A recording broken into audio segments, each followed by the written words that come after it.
Muy buenos días, estimados amigos. Quiero dar ya la bienvenida a Edgar Axip, quien es diputado independiente y fue también miembro de Líder.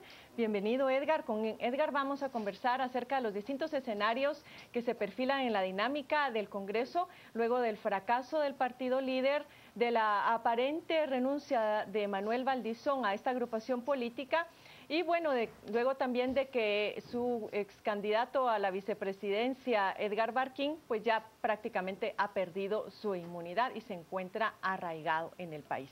Bienvenido, Edgar, muchas gracias por estar esta mañana con nosotros.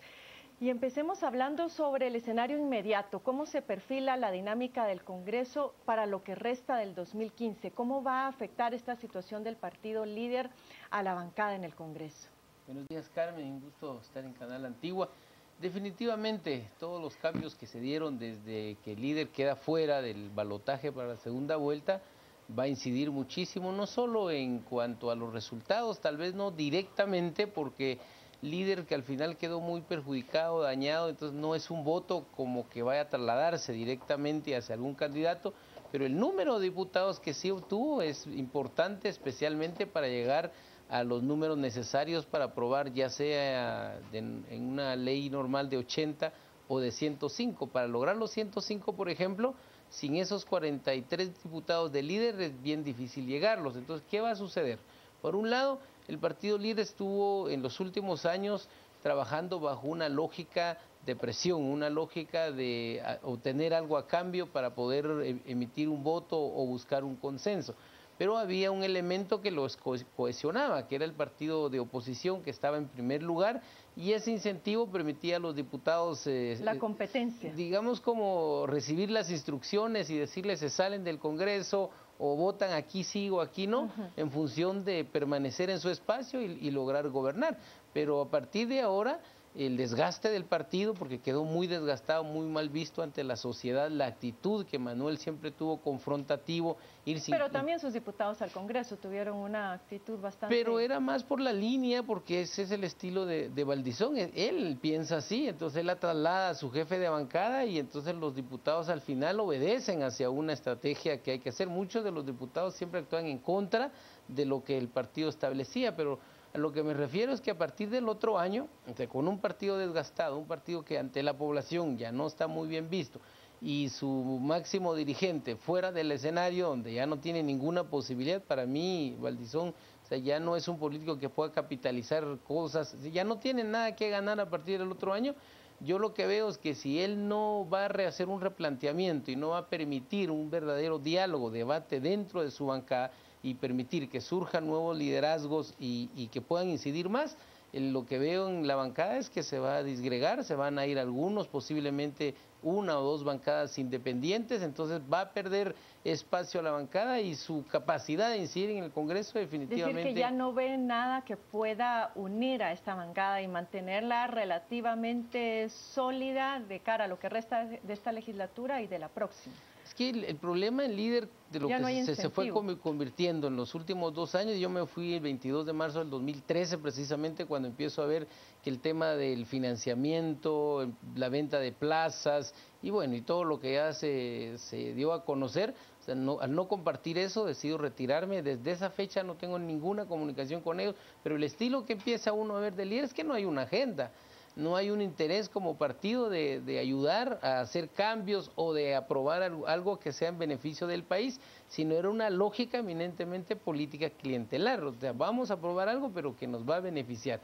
Vamos a hacer esto pero que dañe al partido oficial y entonces capitalizo políticamente. O sea, todo era en función de la coyuntura y de ver algo a cambio. Entonces no se convierte en un partido que tenga propuesta, una ideología, que los diputados puedan pensar, esta bancada va a permitir en una agenda, por ejemplo, política, y entonces me quedo porque yo comparto esa agenda. O sea, no hay elementos de ese tipo, más que el incentivo era de la posibilidad de poder ganar las elecciones, la cual ahora se terminó, y con la actitud y creo la capacidad errónea que ha tenido Manuel, un político hábil para ciertas cosas, pero que no pudo leer lo que el país está pasando, no se adaptó, y para mí el gran culpable de lo que le pasó al Líder y a la candidatura presidencial no es más que él es el único culpable. Es decir, que el transfugismo es inminente desde su punto de vista, eso muy a pesar del rechazo que ha manifestado la sociedad guatemalteca a ese tipo de actitudes. Bueno, yo he planteado siempre que el transfugismo es un efecto, ¿verdad? No es una causa en sí mismo, y este precisamente creo que es un buen ejemplo para poder entender. Cuando los partidos políticos siguen siendo nada más un vehículo electoral para llegar al Congreso, y luego cuando se está en el Congreso te das cuenta que no compartes la ideología, que la forma de conducirse dentro del Congreso no es la adecuada, cuando se toman decisiones contradictorias incluso a la moral o a los principios de uno, llegas a un dilema en que ¿qué hago? ¿Me quedo aquí para soportar eso o prefiero renunciar y busco cómo incidir de otra? Ese es uno de los grandes problemas, el sistema político.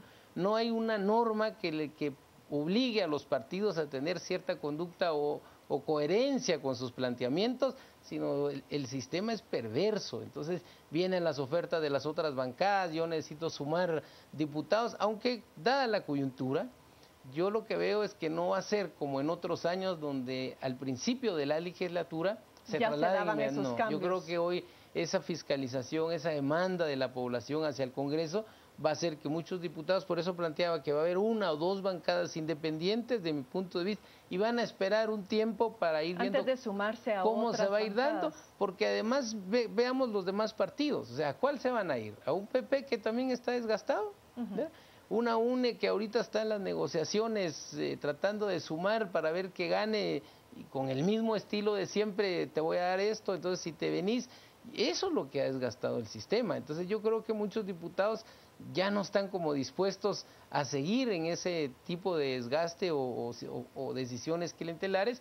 Entonces yo creo que se va a ir midiendo un poco, pensaría que se van a permitir condiciones para ir a la reforma, a la tan ansiada reforma a la ley electoral, porque los mismos diputados ya están sintiendo que no se puede continuar con este sistema actual. Ahora, ¿es posible pensar en un escenario en el cual esta bancada de líder, como también se ha podido perfilar por parte de algunos analistas, pudiera asumir una actitud negativa a lo que resta de la agenda legislativa, por ejemplo, a la aprobación del presupuesto o a definir quién va a ser el vicepresidente de la República el día de hoy?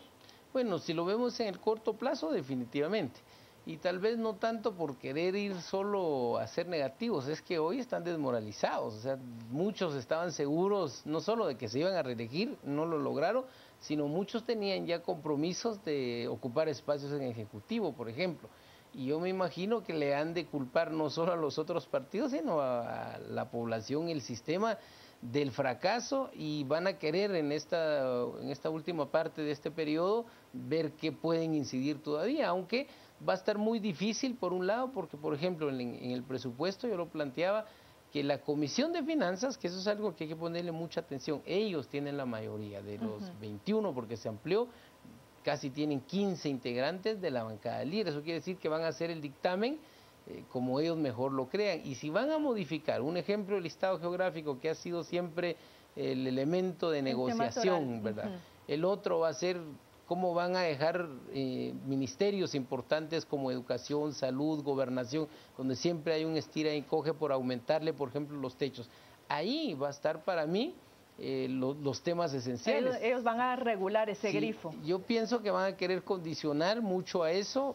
Uno, para que sus diputados no se vayan, también para sus alcaldes, para decirles, bueno, si usted se va, yo voy a ver cómo le afecto en esos listados. Si eso sucediera, mi punto de vista es que ni las otras bancadas van a querer negociar con un líder con ese tipo de actitudes dañinas, y entonces lo más seguro es que no va a haber presupuesto si esa es la actitud. Si de repente ya los otros diputados dicen, bueno, son cerca de 30 los que no lograron la reelección y dirán, bueno, ya no tengo que perder, no voy a apoyar eso, entonces se puede ir con 3 lecturas, con 80 votos, y esa sería la otra alternativa, pero conociendo cómo ha sido, veo un poco difícil ese escenario. Ahora, la otra pregunta es, Edgar, ¿qué pasa ante una eventual cancelación de líder? Es decir, estos diputados que fueron electos por líder, una vez cancelada la personería jurídica de este partido político, ¿pasarían automáticamente a ser diputados independientes o qué es lo que sucede? Exactamente, acuérdense que la curul, una vez tomada posesión, le pertenece al diputado, no a la institución. Las violaciones fueron a la vista, la cancelación es inminente, solo porque la ley electoral no permitía cancelar un partido una vez iniciado y no habiendo finalizado el proceso electoral. Me parece que el tribunal no emitió esa resolución, pero no solo el tema del pasarse el techo, obviamente, sino el no respetar las resoluciones del tribunal, los acarreos, en fin, hubo una serie de anomalías dentro de ese proceso que me parece que si el tribunal actúa correctamente no tiene otra alternativa que tener cancelarla. Si eso sucediera, automáticamente toda esa bancada se volvería independiente en el caso de que siguieran conjuntos. Si no, se van a crear varias, van a migrar a otros partidos. Lo que yo pienso que van a haber una o dos bancadas. La ley interna del Congreso, la ley del régimen orgánico del Congreso establece que una vez siendo 11 diputados, tienen derecho como que fueran una bancada, o sea, sí, tienen un jefe de bancada. Tienen las mismas prerrogativas. Y pienso que por ahí van a estar buscando, o sea, cómo, y algunos se van a reubicar tal vez en algunas de las bancadas un poco más grandes, que siempre son las que tienen capacidades de poder absorber, porque son los que más pueden incidir en las decisiones en el Congreso. Ahora, ¿qué pasa en el caso de los alcaldes? Vimos, por ejemplo, un Erwin Escobar que al día siguiente de que ya conocía él su triunfo, dijo: yo ya no soy más rojo, sino soy azul y blanco. Esa misma actitud podría esperarse de otros alcaldes. ¿Cómo eso podría afectar el escenario político también y la gestión pública? Yo pienso que ya se está moviendo desde ahora. Estamos viendo una serie de alcaldes buscando la gobernabilidad, porque ese es un tema fundamental. Cuando en el país sigamos en esta forma de no tener instituciones políticas, instituciones que tienen ideologías, filosofías muy bien establecidas, lo que estamos viendo es que muchos utilizan a los partidos que mejor consideran para seguir ocupando. Pero en el caso de los alcaldes son autoridades muy cercanas a la gente. Entonces no es un tanto muy partidario, sino depende el liderazgo del alcalde en relación a su actividad con la comunidad, digamos, eso determina mucho. Entonces el alcalde, una vez tomada posesión, ¿qué hace el alcalde? O sea, trata de buscar una buena relación con el Ejecutivo, porque depende mucho para poder hacer su gestión y obras, que es lo que la población demanda. Entonces el escenario de alcaldes yo creo que incluso va a ser más fuerte que el del Congreso, porque el líder metió 135 alcaldes, es el que más alcaldes obtuvo. Y me parece que muchos de los alcaldes, al ver todo esto que sucedió, muchos terminaron en líder porque por la amistad, la relación política, pero ellos decían de que hubieran preferido irse por otro partido, que tal vez les hubiera ido más fácil. Hay alcaldes que sacaron menos votos de lo que en otros periodos habían tenido por la imagen de líder, porque eran unos buenos dirigentes, digamos. Entonces, ese escenario lo que vamos a ver es que muchos alcaldes ya no van a tener relación con el partido, van a seguir su gestión, y lo que sucede en el caso de alcalde es que él hasta el último año toma la decisión, en el caso que va a reelegir, buscando cuáles son los partidos que mejores condiciones tengan. Ahora, Edgar, no está claro finalmente si Valdizón renuncia o no renunció al partido político. En todo caso, por lo que usted nos dice, pareciera que desde su perspectiva ya da por terminado el partido líder como liquidado, pero todavía hay algunas personas que anticipan algún tipo de estrategia racionalizada, bien planificada por parte de Manuel Valdizón. Todavía no se cree en el tema de la renuncia y lo que está sucediendo. ¿Sería posible avisorar esa posibilidad o no la ve? El escenario yo lo veo así dividido. Uno es la coyuntura, la fuerza social y las presiones que va a llevar, desde mi punto de vista, a esa división del partido. O sea, no lo veo de inmediato en que ya no se va a quedar sin nadie. Creo que va a ser un proceso. Ahora, si lo cancelan, sí, pues es el otro escenario. Pero me refería a que no es tanto de que Manuel no va a intentarlo hacer. No, obviamente Valdizón ya lo vimos en estas 2 o 3 reuniones que ha tenido con su equipo a través de los medios. Por ejemplo, la del día lunes, precisamente, donde invita a todos sus diputados, pero no les había dicho que iba a hacer ese anuncio ni que los iba a poner en esa conferencia. Situación. O sea, ahí lo que estamos viendo es a un Valdizón parado enfrente de toda su bancada, que no llegaron todos también, o sea, desde ahí vemos que algunos ya no comparten, pero ahí lo que hace es presentarlos a la población, el decirle: miren, ellos son mis diputados, o sea, aquí los estoy comprometiendo, y les habla de que ya no se pueden ir, que no sean mercaderes, que no se venda. O sea, lo que uno interpreta ahí es que él va a hacer todo lo posible de mantener esa bancada. Él sabe que esa es su forma de mantenerse políticamente en la medida que la bancada sea grande, se mantenga cohesionada, pero que siga sus instrucciones. En esa medida... ¿Pero usted cree que eso es posible todavía? Usted que los conoció, que fue miembro del Líder, que los miembros de su bancada y la gente que confió en él le perdone, porque a la larga él tuvo mucha responsabilidad en cómo terminó el partido político. Él es el único responsable. Que le perdonen el haber llevado al partido a la debacle política por no haber podido leer los mensajes del contexto.